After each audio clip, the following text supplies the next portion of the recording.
کلما دخل علیہا زکریا المحراب،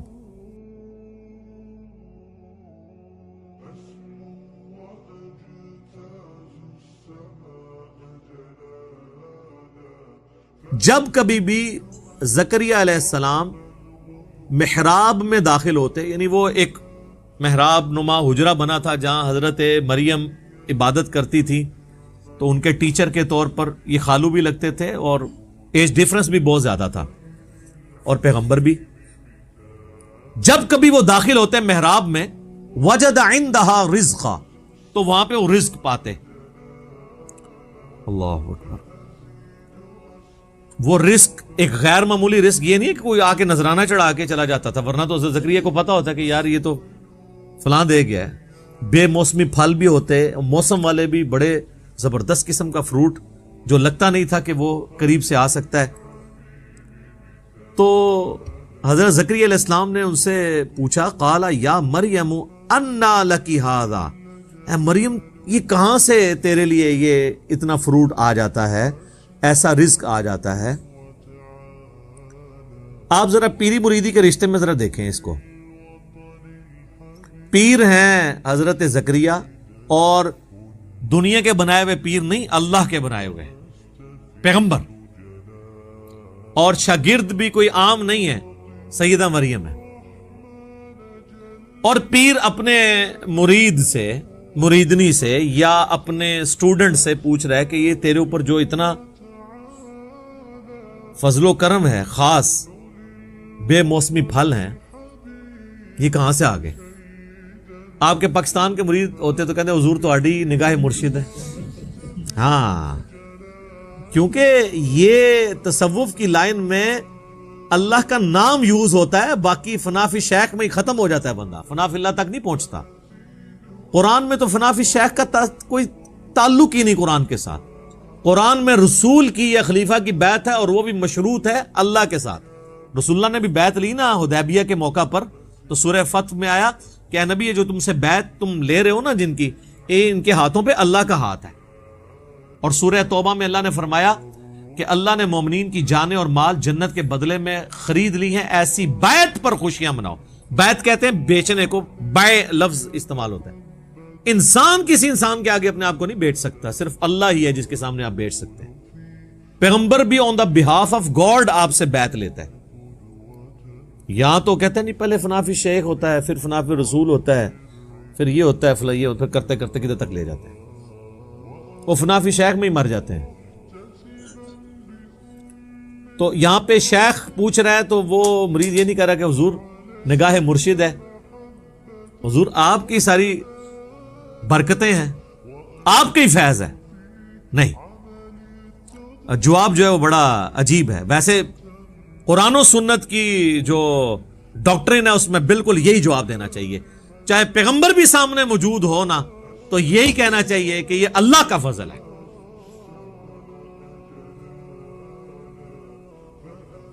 قالت ہوا من عند اللہ، وہ کہنے لگی اللہ کی طرف سے آتا ہے۔ اللہ اکبر۔ ان اللہ یرزق من یشاء بغیر حساب، بے شک اللہ جسے چاہتا ہے بغیر حساب و کتاب کے رزق عطا فرما دیتا ہے۔ اب یہاں تو ہونا چاہیے تھا بھی تجھے بات کرنے کی تمیز نہیں ہے، میں نہیں اللہ کو مانتا، تو مجھے بتا رہی ہے کہ اللہ کی طرف سے، اللہ کی طرف ہی آتا ہے سارا کچھ، اللہ ہی کرتا ہے، پر کوئی ساڈا بھی وچ نظر ہے نا، فیض ہے نا، ساڈے ہی صدقے تسی کھا رہے ہو نا، صدقے صدقے سب انڈیا پاکستان بنگلہ دیش دی بیماریاں نے۔ قرآن میں یہ چیز نہیں ہے، قرآن بالکل واضح ہے اپنے عقائد اور نظریات کے اندر، اور نبی علیہ السلام کی اگر زندگی آپ دیکھیں تو وہ تو آپ کو اس معاملے میں بہت سینسٹیوٹی کا لیول نظر آئے گا۔ صحیح مسلم میں حدیث ہے، کتاب الجمعہ چیپٹر میں، جمعے والے چیپٹر میں، نبی علیہ السلام کے سامنے ایک صحابی نے خطبہ دیتے ہوئے کہا، من یطع اللہ ورسولہ فقد رشد، جو کوئی اللہ اور اس کے رسول کی اطاعت کرے وہ کامیاب ہو گیا، ومن یعصہما فقد غوا، اور جس نے ان دونوں کی نافرمانی کی وہ گمراہ ہو گیا۔ میرے بھائیو، اس جملے میں نہ تو کوئی لٹریچر کی خرابی ہے، نہ یہ آؤٹ آف کانٹیکسٹ ہے، کیونکہ بات اس سے سٹارٹ ہوئی ہے جو اللہ اور اس کے رسول کی اطاعت کرے وہ کامیاب ہو گیا، جو ان دونوں کی نافرمانی کرے وہ ناکام ہو گیا۔ کوئی خرابی اس میں نہیں ہے لٹریچر کی. لیکن نبی علیہ السلام کو اتنا غصہ آیا, آپ فرمایا بئس الخطیب انت, کتنا برا خطیب ہے تو. اور پھر آپ نے یعنی اس کو ایک تو غصہ نکالا, وَإِنَّكَ لَعَلَىٰ خُلُقٍ عَظِيمٍ, لیکن امام الموحدین بھی ہیں. یہ ڈانٹا ہے تو ڈانٹا ہے, اس کے باوجود اتنا لوگ جو ہے شرک کی طرف جا رہے ہیں. نہ ڈانٹا ہوتا تو کیا کر رہے ہوتے. آپ فرمایا تم کہو مَن يَعْصِ اللَّهَ وَرَسُولَهُ فَقَدْ غَوَىٰ, جو اللہ اور اس کے رسول کی نافرمانی کرے وہ گمراہ ہوا. تم نے یہ کیوں کہا کہ ان دونوں کی کرے؟ وہ آگے سے کہہ سکتا تھا یا رسول اللہ میں نے کوئی آپ کو اللہ مان کے تو نہیں کیا, میں آپ کو اللہ کا بندہ ہی سمجھتا ہوں, آپ کو میں غیر مستقل بذات سمجھتا ہوں. عطائی ہے وہی کہانیاں جو تمہیں کرائی جاتی ہیں, جو اسی بھی کرا دے رہے ہیں اپنے کسی زمانے میں. اس زمانے میں یہ کہانیاں نہیں تھی. آپ نے کیٹاگوریکلی فرمایا کہ تو کہ اللہ اور اس کے رسول کی نافرمانی, یہ نہ کہ ان دونوں کی. حالانکہ وہ کوئی غلط نہیں تھا, پہلے وہ کہہ چکا تھا اللہ اور اس کا رسول, سٹارٹ سے ہی دونوں کہتا پھر تو غلط ہوتا. لیکن نبی علیہ السلام نے احتیاط کا یہ پہلو رکھا. اور ابو داؤد میں اس کا ایک طریقہ ہے, اس میں آگے الفاظ ہیں, آپ نے فرمایا قم اذهب, اٹھ اور ادھر سے نکل. اتنا غصہ. حالانکہ آپ کے اخلاقیات اس چیز کے متقاضی تھے کہ آپ اس طریقے سے ایٹیچیوڈ نہ کرتے, لیکن توحید کا مسئلہ سینسٹیو ہے. آپ ذرا سے بھی ڈھیلے پڑتے نا, امت نے کام چک کے رکھنا سی. وہ اتنا چکے ہے. صحیح بخاری میں حدیث ہے, دیکھنا میری شان کو اس طرح بلند نہ کرنا جس طرح نصارہ نے عیسیٰ ابن مریم کو بڑھا کے ڈیونٹی میں کلیم کر دیا. پھر بھی قوم باز نہیں آتی, کیا زمین و آسمان کی کلابیں ملاتی ہے. میں مفتی منیب الرحمان صاحب کے پاس بیٹھا ہوا تھا, 22 مارچ 2007 کی بات ہے, آلموسٹ 13 سال پہلے. تو مجھ سے فرمانے لگے کہ میں تو نعت خانوں کی مجلس میں جانا اب چھوڑ گیا ہوں, یہ شرکیاں نعتیں پڑھتے ہیں. میں حیران ہو گیا جی, مفتی منیب صاحب کہہ رہے ہیں شرکیاں پڑھتے ہیں. وہ کیڑا اتنا وڈا شرک ہے, ایڈا موٹا گاڑا شرک جڑا مفتی صاحب کو نظر آ رہا ہے. تو کہتے ہیں یہ دیکھو نا, یہ پڑھتے ہیں خدا کا پکڑا چھڑائے محمد, محمد کا پکڑا چھڑا کوئی نہیں سکتا. تو ان کو شرم نہیں آتی ہے, یہ شان الوہیت اور شان رسالت کا مقابلہ کرواتے ہیں. الفاظ دیکھیں, یہ کیا رسول اللہ یہ بات سن سکتے ہیں کہ خدا کا پکڑا چھڑائے محمد, محمد کا پکڑا چھڑا کوئی نہیں سکتا. سر پکڑتا بھی خدا ہے, چھڑاتا بھی خدا ہے. ذریعہ کسی کو بناتا ہے اور اس کو بھی اذن دیتا ہے اپنی اجازت سے. اسی لیے قرآن میں بار بار ہے شفاعت بھی اللہ کی ہے. من ذا الذی یشفع عندہ الا باذنہ, دھونس نہیں ہے, بالاذن ہے. یہ اس طرح کے جملے بولنا, پھر اس کو کہنا دیکھیں نا جی وہ قیامت دن لوگ پکڑے جائیں گے تو حضور چھڑوا لیں گے. سر وہ یہ آپ نبی علیہ السلام کے سامنے ذرا بات کر کے دیکھیں, نبی علیہ السلام کیا دھونس سے چھڑوائیں گے؟ اس طرح کے جملے بولنا. یہاں دیکھ لیں نبی علیہ السلام نے اس کو یہ بھی نہیں کہنے دیا کہ جس نے ان دونوں کی نافرمانی کی. اس کو کہتے ہیں مزاج رسول صلی اللہ علیہ وسلم. اس سے بھی اگلا ورژن لے لیں, مسند امام احمد میں حدیث ہے, نبی علیہ السلام سے ایک صحابی نے عرض کی یا رسول اللہ ما شاء اللہ و شئت, اے اللہ کے رسول جو اللہ چاہے اور جو آپ چاہیں. ہمارے تو جناب بسوں کے پیچھے لکھا ہوتا ہے اللہ نبی وارث. تو نبی علیہ السلام فرمایا اجعلتنی للہ ندا, کیا تو نے مجھے اللہ کے مقابلے پہ ند بنا دیا, کھڑا کر دیا. قل بل ما شاء اللہ وحدہ, بلکہ کہہ جو اکیلا اللہ چاہے. وہ آگے کہہ سکتا تھا یا رسول اللہ میں آپ کو اللہ تو نہیں مانتا, اور ظاہر کو صحابی تو حضور کو اللہ نہیں مانتا ہوگا. یا رسول اللہ میں نے یہ کہا کہ اللہ کی مرضی سے ہی آپ بھی چاہ کے وہ جڑی ایڈی لمبی ایکویشن بنا دینا نا. اس زمانے سے کہانیاں نہیں سن پائی, بالکل 24 کیرٹ سونا تھا. اچھا کتابوں میں آج بھی ہے. میں ایک بریلوی عالم کے پاس بیٹھا ہوا ہے, ہمارے جیلم کی 3 مسجدوں میں وہ جمعہ پڑھاتے ہیں, یعنی 3 جگہ تقریر کرتے ہیں, 1 جگہ جماعت کراتے ہیں. اتنا ان کو شوق ہے دین کی خدمت کرنے کا, لیکن تنخواہ بھی لیتے ہیں تینوں جگہ سے. تو ان کے سامنے بیٹھا تو میں نے ان کو یہ حدیث بیان کرنی شروع کی نا, ابھی میں صرف ادھر پہنچا نا اجعلتنی للہ ندا, کہتے ہیں جی مرزا صاحب آپ نے کیا سمجھا اس کو؟ میں نے کہا جی آپ سمجھائیں. وہ کہتے ہیں اصل میں حضور پوچھ رہے تھے دیکھو مجھے تم نے اللہ تو نہیں بنا لیا نا کہیں, یعنی اگر اللہ نہیں بنایا پھر یہ کہہ سکتے ہو ماشاء اللہ ہوا شئتا, جو اللہ چاہے جو اس کا رسول چاہے. میں کہ سر اگے سنتے لو, اگے الفاظ نے قل بل ماشاء اللہ وحدہ, بلکہ کیا اکیلا جو اللہ چاہے. تو حدیث نے اپنی حفاظت کر دی. حضور یہ نہیں پوچھ رہے تھے کہ بھئی اگر اللہ بن کے کر رہے ہو تو نہ کہا کرو, اگر مجھے مخلوق سمجھ کے کہہ رہے ہو تو پھر کہہ دیا کرو کہ جو اللہ کی مرضی اور جو اس کے رسول کی مرضی. لیکن ایک ایکسیپشن ہے یہاں پہ, جب دین کا مسئلہ کوئی آئے گا نا تو ہم یہی کہیں گے اللہ اور اس کا رسول بہتر جانتے ہیں, کیونکہ دین کون سکھاتا ہے؟ پیغمبر. لیکن جو تکوینی امور ہیں جو تقدیر سے تعلق رکھتے ہیں وہ اللہ کے ساتھ خاص ہے. صحابہ کرام جس معاملے میں دین کے کوئی بات نہیں سمجھ آتی تھی کہتے تھے اللہ اور اس کا رسول بہتر جانتے ہیں. واللہ ورسولہ اعلم, کیونکہ دین تو رسول اللہ نے سکھانا ہے نا. بخاری و مسلم دونوں میں حدیث ہے, اللہ تعالیٰ جس کے ساتھ بھلائی کا ارادہ فرماتا ہے اسے دین کی فقہ عطا فرما دیتا ہے, سمجھ بوجھ, اور دیتا اللہ ہے, میں تو صرف تقسیم کرتا ہوں. نبی علیہ السلام نے کہا یہ جو دین بھی میں سکھا رہا ہوں نا یہ میں اپنی کوئی بات نہیں سکھا رہا, اللہ مجھے دیتا ہے. وما ينطق عن الهوى ان هو الا وحی یوحى. اسی کو پکڑ کے پھر والا حضرت نے شعر کہہ دیا نا, رب ہے معطی یہ ہے قاسم, رزق اس کا ہے کھلاتے یہ ہیں. وہ کہتے ہیں یہ رزق بھی رسول اللہ ہی تقسیم کر رہے ہیں, حالانکہ اس میں علم دین کی بات ہوئی تھی. آدھی بات پکڑ لی, اور وہ آپ دیکھیں حدیث بھی آدھی لکھی ہوتی ہے, واللہ معطی وانا قاسم, پیچھے بھی کچھ الفاظ نے, اور اس میں امام بخاری نے باب باندھا ہے کہ اللہ تعالیٰ جس کے ساتھ بھلائی کا ارادہ فرماتا ہے اسے دین کی سمجھ بوجھ عطا فرما دیتا ہے. یہ دین کے معاملے میں ہے, باقی معاملات میں آپ یہ نہیں کہہ سکتے جو اللہ چاہے اور جو اس کا رسول چاہے, نہیں, جو اللہ چاہے. اسی لیے دیکھیں ہماری ٹریڈیشن میں بھی اللہ کا شکر ہے یہی چیزیں ہیں. ہم کسی چیز کو بھی نظر سے بچانے کے لیے کیا کہتے ہیں؟ ماشاء اللہ. کسی نے آج تک کہا ماشاء اللہ و رسول؟ مستقبل کے لیے ارادہ کرتے ہیں تو ہم کیا کہتے ہیں؟ انشاءاللہ. کسی نے کہا کبھی انشاءاللہ و رسول؟ ٹریڈیشن میں, کتابوں میں ہر چیز اپنی جگہ صحیح فٹ ہوئی ہوئی ہے. ہاں باقی پھر جب اس میں خرابیاں آنا شروع ہوتی ہیں تو پھر آپ دیکھیں اس میں تو پھر وہ پیر کو بھی بیچ میں ڈال لیتے ہیں. کئی لوگ ہیں وہ اپنے کئی ایک دنیاوی معاملات میں بھی کہتے ہیں نہیں پہلے میں پیر صاحب سے مشورہ کروں گا پھر میں اس کے مطابق چلوں گا. یہ ان کی یعنی ایک گراوٹ کا لیول ہوتا ہے.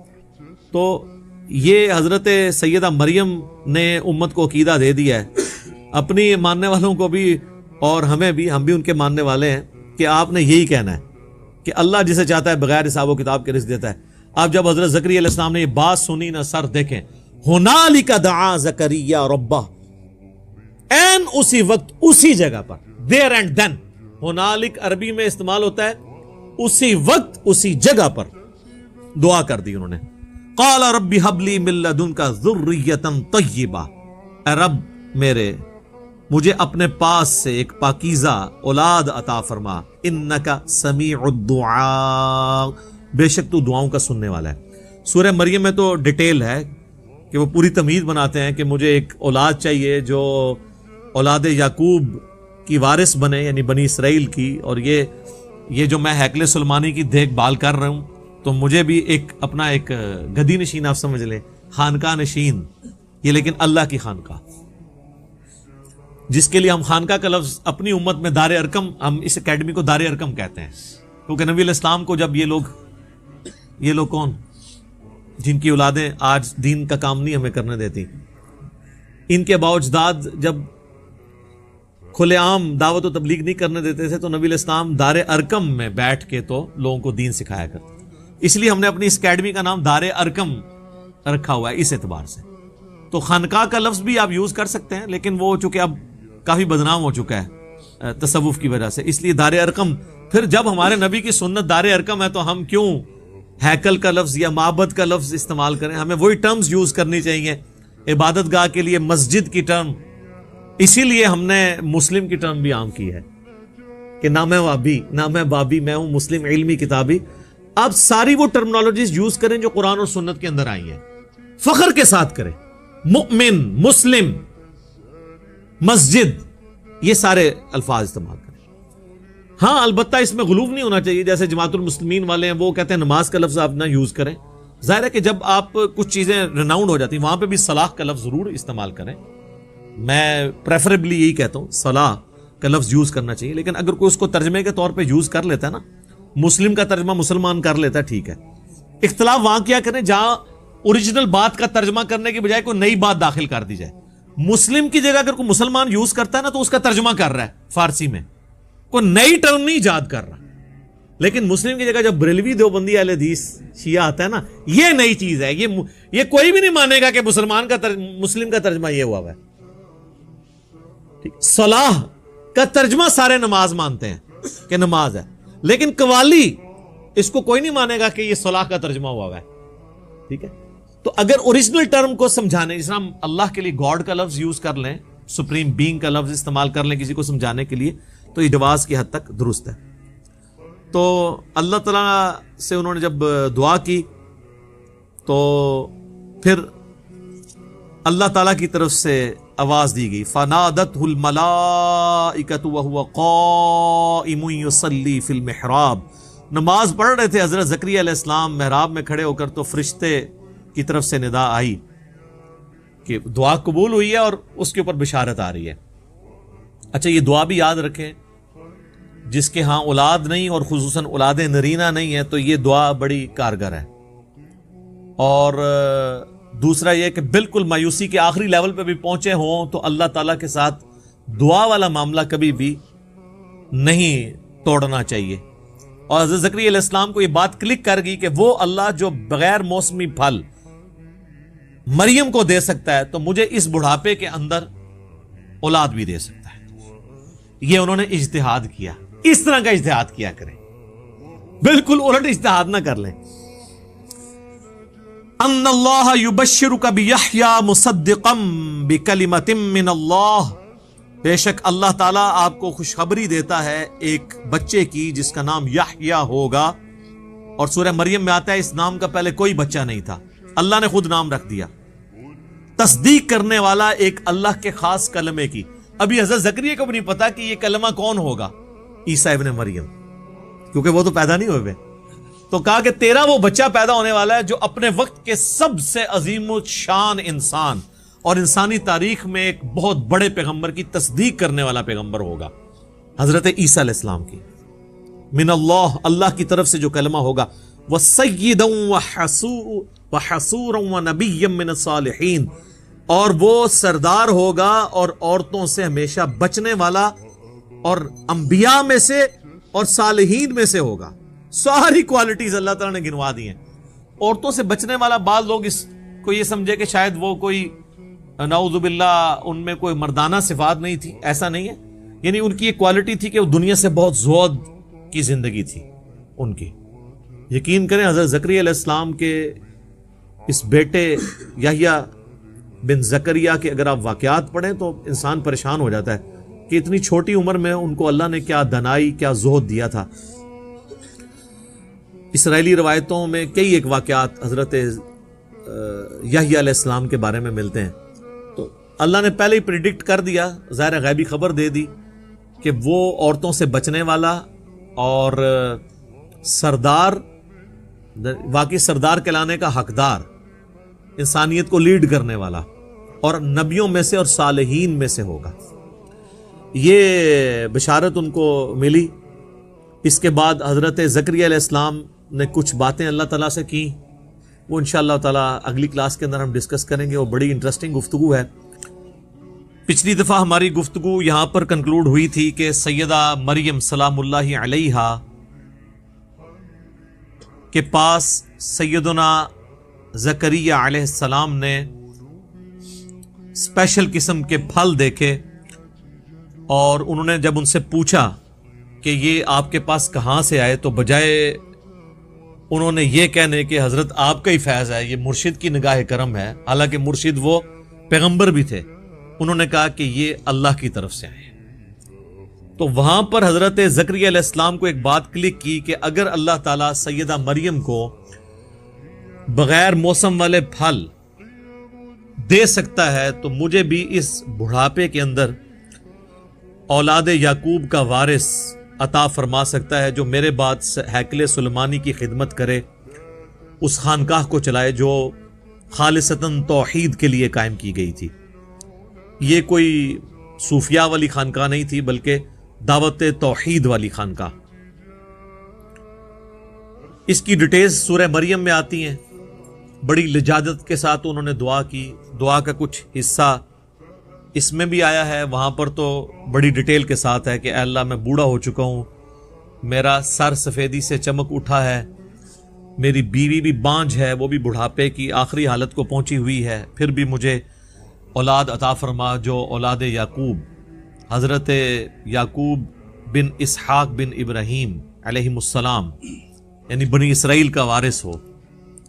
تو اللہ تعالیٰ نے انہیں ایک بیٹے کی خوشخبری دی، اور پچھلی دفعہ آیا تھا کہ اس بیٹے کا نام اللہ تعالیٰ نے خود یحییٰ رکھ دیا، اور یہ بھی بتا دیا کہ یہ بیٹا اللہ کا خاص کلمہ ایک آنے والا ہے دنیا میں، یعنی عیسیٰ ابن مریم علیہم السلام، ان کی تصدیق کرنے والے ہوں گے، اور یہ سردار ہوں گے سیدنا یحییٰ، اور عورتوں سے بچنے والے۔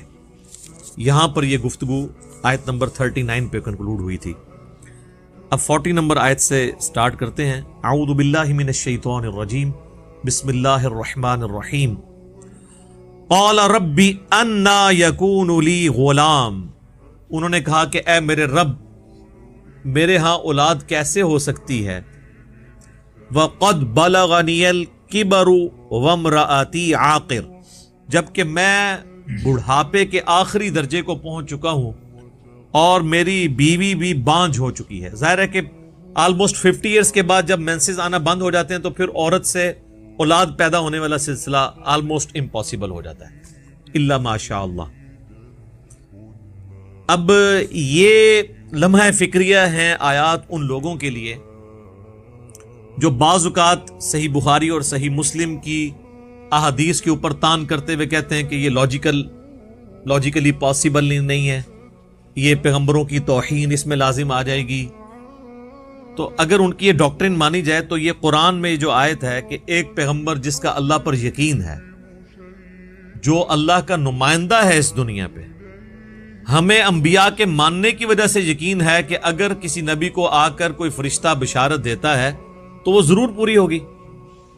تو حضرت زکریا علیہ السلام اس کے باوجود وہ کہہ رہے ہیں، دعا بھی خود مانگی ہے ایک طرف اسی امید کے ساتھ کہ اللہ تو کچھ بھی کر سکتا ہے، اس کے باوجود اس بات کی کوئی ضرورت نہیں تھی کہ وہ اللہ سے کہتے کہ میری اولاد کیسے ہوگی، میں تو بوڑھا ہو چکا ہوں، میری بیوی بانجھ ہے۔